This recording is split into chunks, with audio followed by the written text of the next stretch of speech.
Guerreras de vida, con fuerza y amor, caminamos juntas, vencemos el dolor. Guerreras de vida, somos Guerreras de Vida llega gracias al auspicio de Yeshua, agua 100% purificada. Centro de Apoyo y Capacitación a Ciudades de Mundo, Somos Toco. Fundación de Mujeres Manos que Florecen. Sembramos nuevos sueños. Hola, mi nombre es Silvana Vega. Bienvenidos a un podcast más de Guerreras de Vida, donde encontraremos historias de mujeres que han convertido su dolor en triunfo. Hoy son mujeres de inspiración, de lucha, de perseverancia y constancia. Hoy día tenemos a Michelle Jumbo, psicóloga, que nos hablará sobre el tema del amor propio y el autoestima. Bienvenida, Michelle. Un gusto tenerte con nosotros en este espacio. Gracias por estar aquí. Un gusto, Silvia, ¿cómo estás? Para mí es realmente muy gratificante estar en este momento aquí compartiendo con ustedes. Gracias, Michelle. Quería hacerte unas preguntas acerca, ¿cómo defines la autoestima en tu propia vida? En mi vida yo defino la autoestima como esa aceptación, aprecio y amor hacia sí mismo. ¿Cuál crees que ha sido el mayor reto para fortalecer tu amor propio? Realmente, pues, al preguntarme aquello viene un sinfín de situaciones, pero una de las cuales yo considero que fue el mayor reto fue las críticas, pero más que críticas yo diría el qué dirán las demás personas, el qué pensarán o qué mencionarán con respecto a aquello. Esa ha sido una de las luchas que considero que hasta la actualidad todavía se mantiene, pero que día tras día la estoy superando, uno de los retos más ¿Y personales. cómo tú estás trabajando en esos retos? ¿Qué actividades o qué acciones yo realizo para poder ir a aquello? Es primero con ese diálogo propio que yo tengo hacia mí mismo, de saber y conocer que no somos perfectos. Silvia, no hay individuo o ser humano que tenga una perfección, y cuando uno es capaz de darse cuenta de que no existe perfección alguna, sabe que como seres humanos cometemos errores. Y saber que esas otras personas hablan desde su conocimiento, desde su experiencia y desde su día a día quizás. Entonces, eso es lo que en este caso yo hago, el quizás enfocarme en mis cualidades, en mis habilidades, y de esa manera ir retomando mi amor propio como tal. Gracias, Michelle. ¿Qué te inspiró a seguir psicología? Realmente no era una de las carreras opcionales, sino fue una alternativa por el puntaje que saqué en ese momento cuando iba a ingresar a la universidad. Pero ¿qué me mantuvo? Me mantuvo la situación propia que yo viví. Te comento un poquito más, Silvia. Yo a mis 20 años fui mamá, y en ese tiempo recién iba a empezar mis estudios como tal.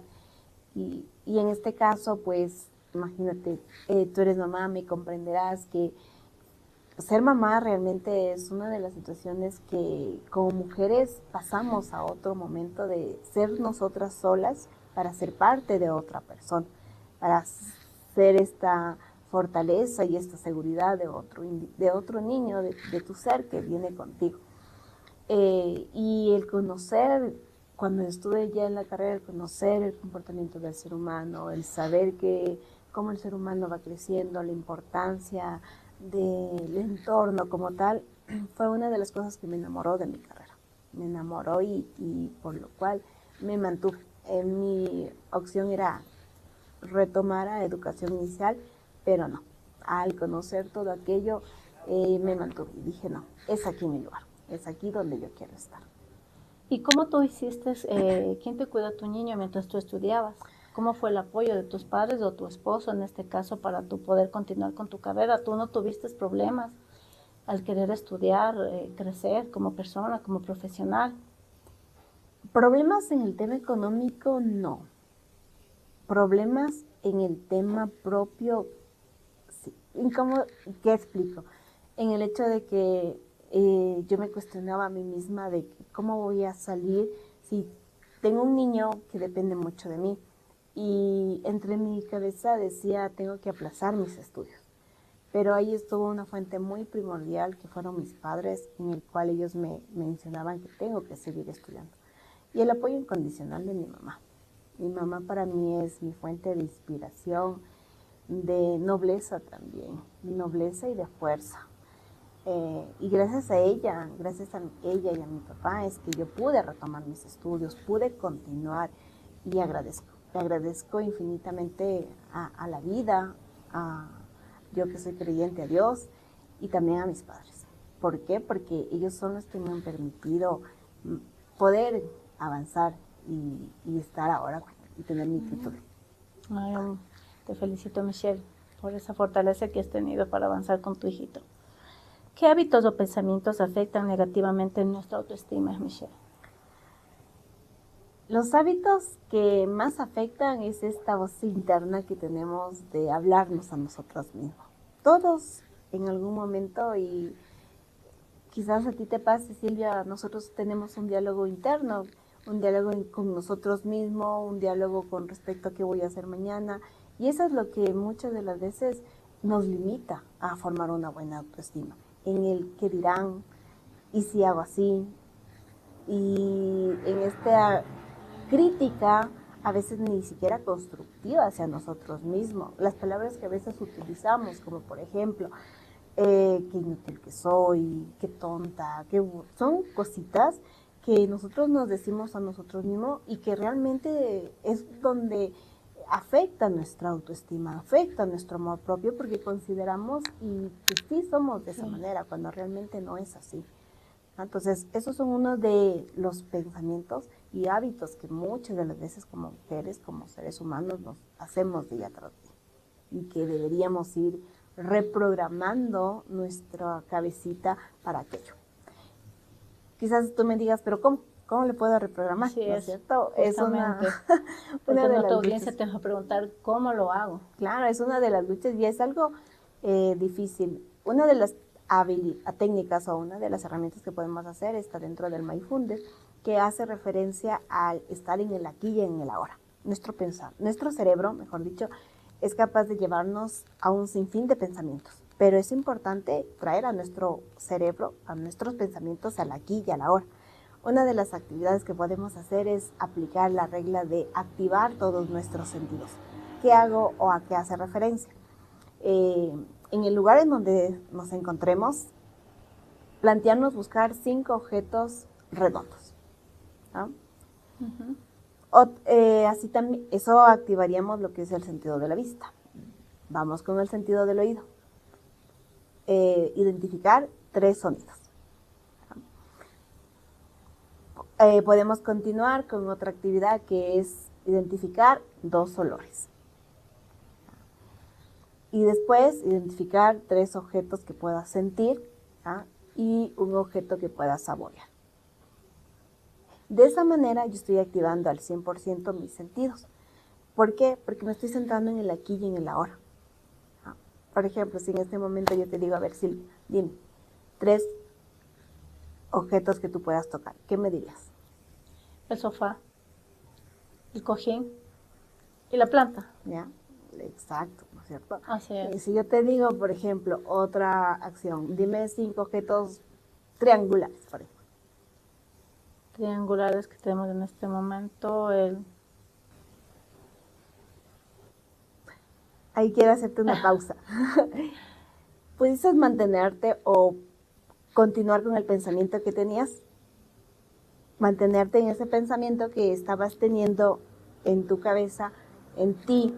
¿Lo pudiste mantener mientras yo te decía que observes los 5 objetos triangulares al mismo tiempo? No. Wow. Entonces, de eso se trata. Activar todos nuestros sentidos, en el que volvamos a estar en el aquí y en el ahora, porque nuestro cerebro es capaz de divagar tanto y llevarnos a lugares en donde eran quizás nuestra niñez o a lugares tan futuros que ni siquiera están visibles o todavía no están tan concretos, pero así es nuestro cerebro. Entonces, el activar nuestros sentidos nos permite estar en el aquí y en el ahora. Así es, mi Michelle. Por eso es que mucha gente se enfoca mucho en el futuro y eso genera ansiedad. ¿Qué le recomendarías a esas personas que se enfocan mucho en el futuro? Vuelvo a reiterar, que se enfoquen en el día a día. Como hay una frase que he escuchado últimamente mucho, que es un día a la vez. Sí. Enfoquémonos en nuestras metas de ese día, de la hora. Que sí, debemos ir trabajando hacia un futuro, pero tengo que estar en el presente. ¿Ah? ¿Y cómo? Planteándonos métodos a corto plazo. ¿Ah? Por ejemplo, el día de hoy, ¿qué voy a hacer después de esto? Entonces, al plantearnos metas y a ir cumpliendo, estoy viviendo mi día a día, más no para mañana, más no para después de 5 años, sino en el aquí, que sí, estoy trabajando, encaminándome hacia esos objetivos que quiero a un futuro, pero viviendo el día a día, viviendo un día a la vez. Así es, mi Michelle. El aquí y el ahora. Muy bien. ¿Cómo podemos identificar a nuestra autoestima si está dañada? Con muchas cosas. Por ejemplo, cuando una persona tiene una mala autoestima, se le complica estar en soledad. A veces creemos que el estar solo es malo y no es así. Estar solo es necesario, porque el estar solo es encontrarnos a nosotros mismos. Muchas veces los seres humanos, cuando estamos solos, decimos es que parece que nadie me quiere, ¿no? Por ejemplo, te pongo, un día tu familia quiere salir, Silvia, de paseo, pero tú no puedes porque tienes una actividad del trabajo y salen todos a tomar un helado o bueno, se van a alguna actividad. Y tú, bueno, ya acabaste y te quedas en la casa y estás solita. A veces en esos aspectos hay personas que dicen, chuta, estoy sola, me voy y me acuesto en la cama y dejo de hacer las actividades que debo realizar, como por ejemplo almorzar. Dices, ay no, es que ni hambre me da solita ni ganas de comer. Entonces, esas son cositas o aspectos que muchas de las veces nos pueden dar un índice de que algo está pasando. Otro de los aspectos es cuando tenemos miedo de expresarnos, de hablar, de decir nuestro criterio, nuestra opinión y aquello como tal. ¿Qué les dirías a las personas que sufren depresión? ¿Cómo podrían salir? Realmente la depresión es una enfermedad, un trastorno emocional como tal. Y no es tan fácil decirles, ya, ponte bien. Lo que yo les podría recomendar es que necesitamos el apoyo de un profesional. ¿Por qué? Porque la depresión ya es una afectación que ya no se trata solo de que échale ganas, si puedes, sino que se trata de que hay una alteración química en el cerebro de la persona en el que quizás está careciendo de dopamina, serotonina, que son neurotransmisores que están relacionados con el bienestar y la felicidad y que necesite de cierto medicamento. Pero ¿qué les diría? Que busquen la ayuda. Ese es uno de los defectos, Silvia, que tenemos como seres humanos. No nos gusta o le tenemos miedo pedir ayuda a otra persona. Y mucho más en el tema psicológico. Por ejemplo, yo te preguntaría a ti, Silvia, ¿cuántas veces tú has ido al psicólogo o cuando eras niña, cuando te dijeron, a ver, este mes tenemos que hacerte un chequeo anual, como lo hacemos en el tema físico? Nunca lo hicimos. Exacto. Entonces, mira cómo nace desde ahí. O sea, lamentablemente todavía no tenemos esta cultura de que irme al psicólogo es como irme a una revisión de manera física también. Pero en este caso con el tema mental, de cómo yo me hablo a mí mismo, de cómo yo manejo cada una de las situaciones, de cómo enfrento esos bajones que a veces tenemos como seres humanos y que a veces creemos que por esos bajones estamos teniendo un error y no voy a poder continuar con mi vida. Entonces, es ahí donde, ¿qué les diría? no solo a las personas que tienen depresión, a todo ser humano, que es una de nuestras responsabilidades como adultos, sanar aquello que no lo quisimos hacer o que no buscamos, pero que es nuestra responsabilidad como adultos. Así es, mi Michelle, qué importante es buscar el apoyo psicológico. Ahora vamos con unas preguntas de nuestro público. Mi Michelle, tenemos varias preguntas que nos están escribiendo nuestras comunidades de guerreras y nos dice: ¿cómo superar el miedo y el qué dirán cuando quieres cambiar? Enfrentándose a aquello que nos da miedo. Parece un poquito hasta medio irónico. ¿Cómo puedo superar algo que me da miedo enfrentándome al miedo? Sí, por ejemplo, te comento desde un aspecto personal. Uh-huh. A mí me daba mucho miedo hablar en público, mucho miedo. Y yo fui identificando qué fue lo que me causó miedo. En el que fui identificando qué fue lo que me causó miedo, identifiqué que era un aspecto de mi niñez, por ejemplo. Que en mi niñez se me burlaban de la manera en cómo hablaba o cuando yo pronuncio una palabra. Entonces, ¿qué es lo que realmente fue haciendo? Exponiéndome a aquello de poco a poco. No se trata que de aquí a mañana vayamos a hablar frente de todo un público grande, sino que vayamos haciendo una conversación de hablar quizás desde la casa. El día de hoy tengo que decir algo que quizás a veces nos cuesta, pero exponerlo. Y créeme que eso nos ayuda a ganar seguridad y confianza de que lo dije y lo manifesté. Y de esa manera ser mucho más segura de nosotros. Entonces, ¿cómo podemos enfrentar el miedo? Enfrentándonos a aquello. Enfrentando aquello que nos da miedo de manera gradual. ¿Qué quiero decir con gradual? De irlo de poco a poco. ¿Ah? Y que ese sea un reto que cada día nosotros debemos de ponernos. ¿Ah? Por ejemplo, el día de mañana voy a hablar. ¿Ah? Y créeme que al momento de realizarlo uno va a tener esa satisfacción propia de decir lo logré. Así es, Michelle. Tenemos otra pregunta del público. ¿Cuáles han sido las herramientas más poderosas que te ha ayudado a cambiar? Entre las herramientas tengo una gran variedad, pero te podría mencionar que entre algunas de las herramientas es el diálogo interno que yo tengo conmigo mismo. El cómo me hablo, ¿no? El cómo me consiento, diría de esta forma, y el cómo me cuido. Es muy importante. Entonces, a veces nosotros como mujeres, quizás te haya pasado, Silvia, que nos vemos al espejo y decimos, ay no, ¿qué es lo que me queda? Estoy gordita. Entonces, desde ahí ya empieza que no estoy aceptando o estoy viendo lo negativo en vez de empezar con algo positivo de mí mismo. Que sí, que quizás nos podemos ver como que algo afecta a nuestro cuerpo, pero ¿qué es lo que veo? Más que lo negativo, ¿qué más veo de mí? Por ejemplo, qué linda que estoy, amanecí radiante.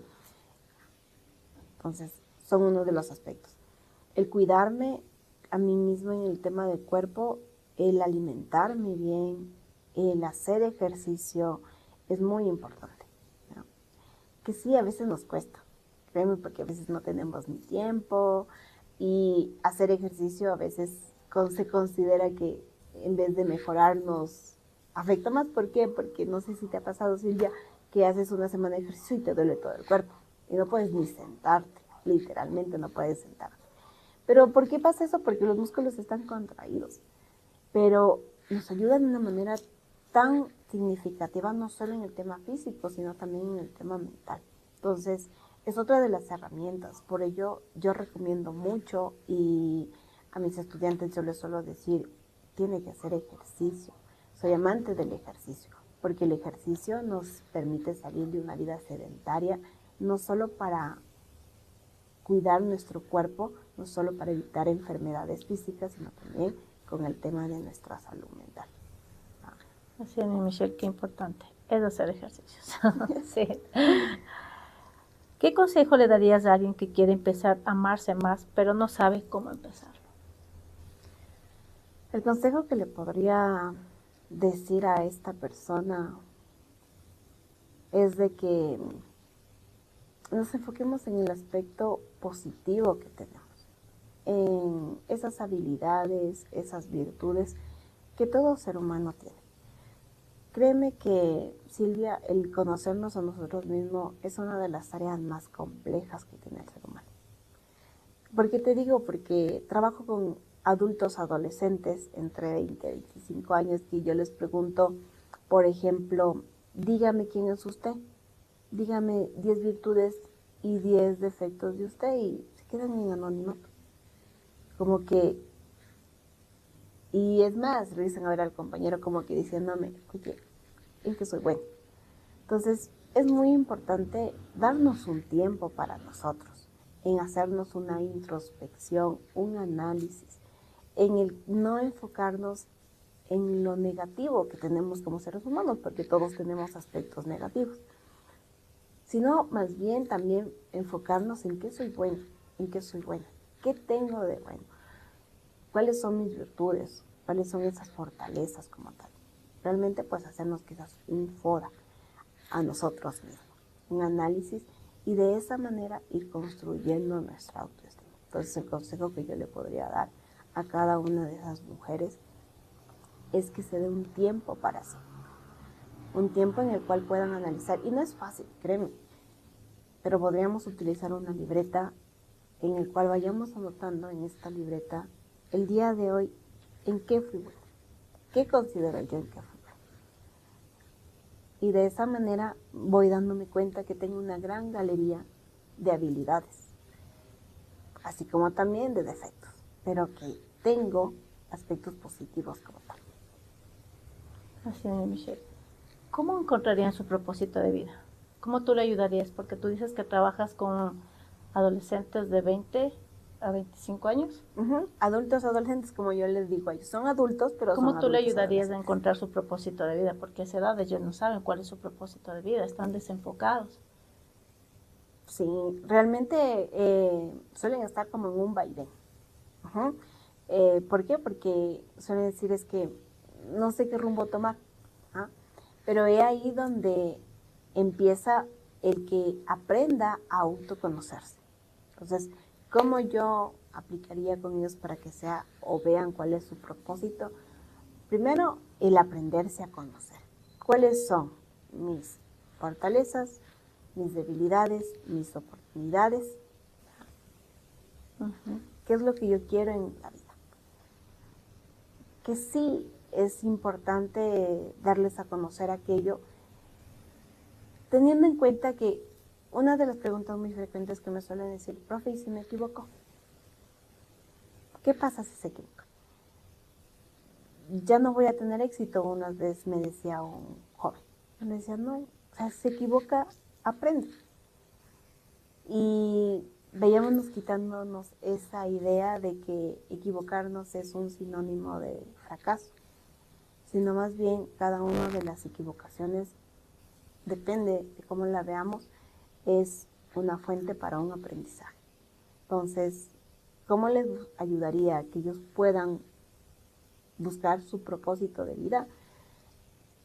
Haciéndose un FODA como tal, un análisis propio. Gracias, Michelle. Queremos agradecerte por estar en este espacio con nosotros y no se olviden suscribirse a nuestro canal y en nuestro correo @guerrerosdevida@gmail.com. Y no se olviden darse un like a nuestra página. Y a ti, Michelle, sobre todo, pues gracias por estar esta tarde con nosotros y compartir un poquito de tu historia de vida y herramientas para que las personas puedan alcanzar sus metas, encontrar su propósito de vida. Para mí ha sido un gusto también, Silvia. Les agradezco realmente por esta oportunidad y decirles a aquellas mujeres que la fuente de inspiración debe nacer en nosotras mismas, en ir cambiando aquellos patrones que nos impusieron la sociedad, nuestro entorno familiar, pero que cada uno de nosotros es capaz de crear una nueva historia. De nosotros depende mucho y que no es fácil, que les entiendo, que comprendo que no es fácil, pero que es muy importante buscar ayuda, que no estamos solas. Ese es otro de los aspectos. Y que hablemos. Creo que una de las cositas que lamentablemente desde mucho tiempo atrás es que no nos permitían hablar. Que nosotros tenemos voz y que levantemos la voz de lucha para nosotras mismas. Gracias, Michelle. Gracias a ustedes, mi comunidad Guerreras de Vida. Guerreras de vida con fuerza.